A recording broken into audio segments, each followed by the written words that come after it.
For more detail on visiting the Center of Birds and Prey and what to expect there, please see the first video.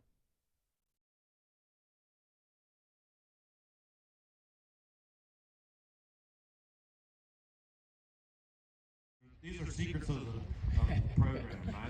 That you're seeing the behind-the-scenes action, right? Transmitter moved from one bird to another. So we're going to shift gears a little bit with the next bird. We talked about a predator with the red-tailed hawk, using those sharp grasping talons to catch and kill his prey. The next bird is one that doesn't actually kill prey at all, but it still gets considered to be a bird of prey because it's closely related to the birds of prey, to the other species. This is a bird that is a scavenger. This is one of the vultures. So you're going to notice right away that the vulture enters the demonstration a little differently than the red-tailed hawk did. He walks in rather than flying in. We didn't see the red-tailed hawk walking at all, and that's for good reason. Red-tailed hawks are not very good on the ground. They have those sharp grasping talons that kind of get in the way of walking, but the walkers tend to have longer, flatter feet, and vultures are just that way. There are 23 species of vultures on planet Earth. This is the smallest of the ones that lives here in the New World in North America and South America. It's called a lesser yellow-headed vulture. It's a very similar species to our native turkey vulture here in South Carolina. So this is a close cousin of the turkey vulture found in Central and South America. Now, like the turkey vulture and like the other vultures of the world, a very large wingspan, which leads to an incredible amount of efficiency, which as a scavenger is very important. To be efficient is probably the most important thing for them to do, because they can't just sit and wait for their food to come to them. The predators, like red-tailed hawks, can sit in a tree and presumably wait for a rat or a squirrel to show up. The vulture, on the other hand, has to be on the move all the time, which is why he can stay in the air so effortlessly for such a long period. He's got big, broad wings and a very light body. His body generates lift extraordinarily well. He's doing a great demonstration back behind you. It'll bring our attention maybe back to the larger sky, looking out for other vultures that might be attracted by his presence. One of the things that's really interesting about this demonstration when it includes vultures is that it often attracts wild vultures to the scene. What does a wild vulture think when it looks down on the ground and sees this guy walking and running? Well, not only are they scavengers, but they are social scavengers. They feed together in groups, so it makes sense that they look for one another. And so I'll be curious to see if any other bonus birds show up in the sky.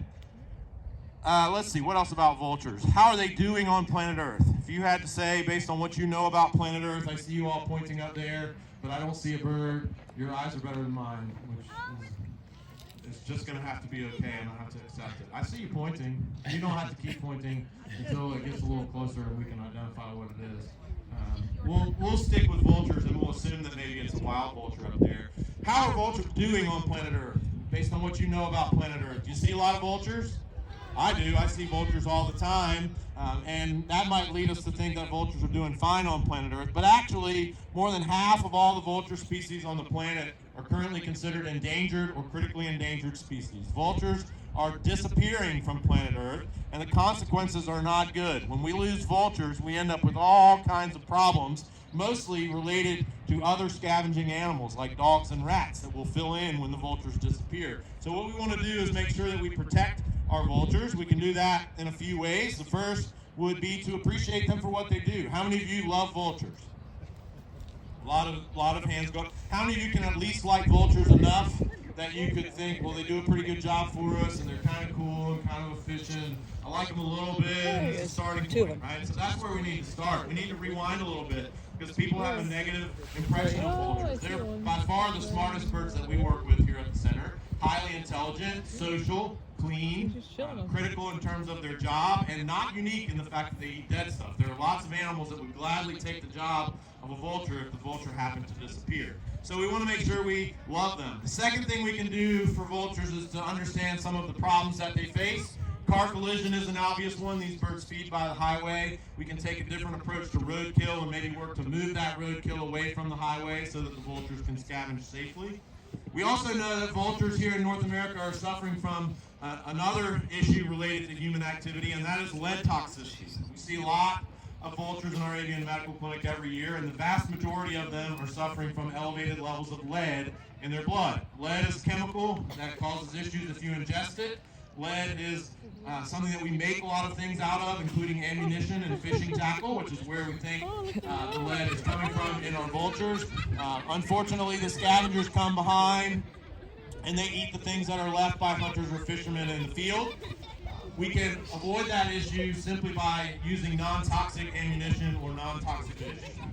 So again, he gets around really well on the ground. He's as fast as Justine in a run. We won't test that. He's even faster if he flies.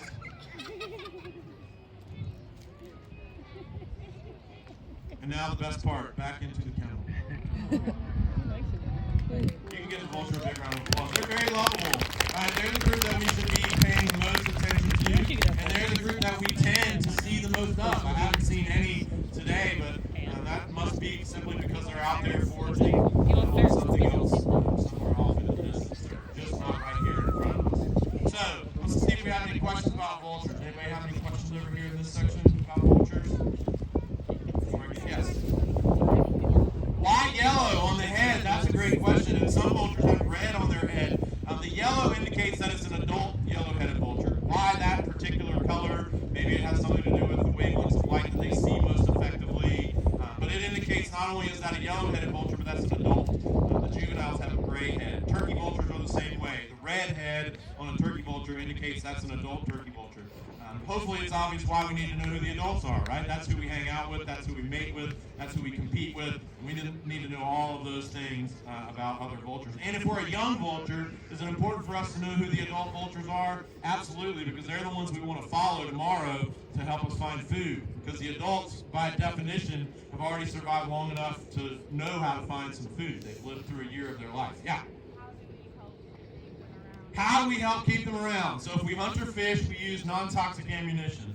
If we drive in a car or ride in a car, we don't litter the highway. We don't throw things out of our car window that attracts things to the road that then get hit by cars that then become food for animals that then like vultures. So, right, we don't start a food web by the road. Maybe we do one better and we go clean up the highway edge, right? Participate in Adopt a Highway. Those are all great things to do for vultures. Spread the love, right? Teach other people you know about how cool vultures are and that we should love them and appreciate them. That's important too, and that's easy to do, right? Teach somebody you know about a cool bird that you know. Everybody's pointing over this way. Oh yeah, I see him now. So Wait, I'll do just so you. oh my God! Collection. Yep. That's a red-tailed hawk, and it's coming in hot over here. All right, and there were two more up there, all kinds of bonus birds. More bonus birds, yeah, so they may be red-shouldered hawks. That one was a red-tailed hawk for sure. These two, I haven't heard them yet. They look a little small.